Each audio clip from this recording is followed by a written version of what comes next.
কখনো কি মনে হয়েছে আপনি আল্লাহ থেকে অনেক দূরে চলে গেছেন, গুনাহের ভিড়ে ফুলের ভেতরে নিজেকেই যেন হারিয়ে ফেলেছেন? কিন্তু যদি বলি ফিরে আসার দরজা এখনো খোলা। আজকের গল্প একজন মানুষের যে অন্ধকার থেকে আলোতে ফিরে এসেছিল। শুনুন, তাওবার দরজা এখনো খোলা। আসসালামু আলাইকুম ওয়া রাহমাতুল্লাহ। আপনি দেখছেন দাওয়া, ঈমান জাগানোর এক শান্ত বার্তা। গ্রামের এক ছেলে ছিল, নাম তার রায়হান। ছোটবেলায় খুব নামাজি ছিল, মসজিদে যেত, কোরআন তেলাওয়াত করত। কিন্তু বড় হতে হতে বদলে গেল সব। বন্ধুদের সাথে আড্ডা, গুনাহের কাজ, নামাজ ছেড়ে দেওয়া, ধীরে ধীরে আল্লাহর থেকে দূরে সরে গেল সে। এক রাতে আয়নার সামনে দাঁড়িয়ে সে নিজেকে দেখল, চোখের নিচে কালো দাগ, মুখে ক্লান্তি। হঠাৎ মনে হলো, আমি কি সত্যিই সুখী? তার বুকের ভিতর অদ্ভুত এক শূন্যতা। একদিন গভীর রাতে বাড়ি ফিরল রায়হান। দেখল তার মা জায়নামাজে বসে কাঁদছে। মা বলছে, হে আল্লাহ, আমার ছেলেটাকে হেদায়েত দাও, আমি আর কিছু চাই না।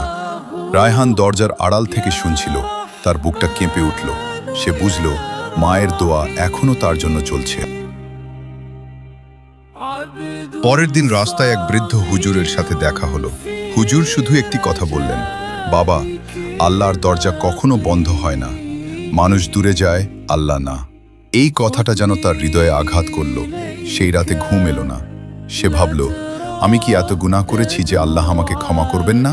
তার মনে উত্তর এলো, রহমত আমার গুনাহের থেকেও বড়।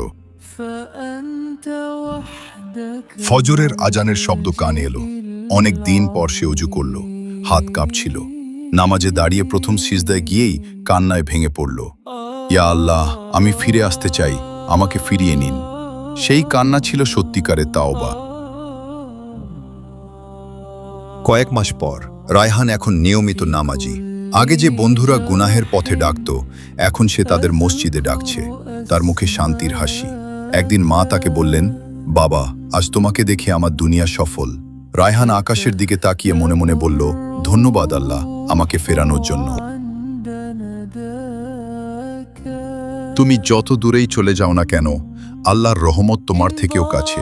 আজ যদি হৃদয়ে সামান্য অনুতাপ জাগে, তাহলে জেনে রাখো, এটাই ফিরে আসার ডাক। তাওবার দরজা কখনো বন্ধ হয় না। ভিডিওটি ভালো লাগলে শেয়ার করুন, হয়তো কারো জীবনে আজ পরিবর্তনের শুরু হবে।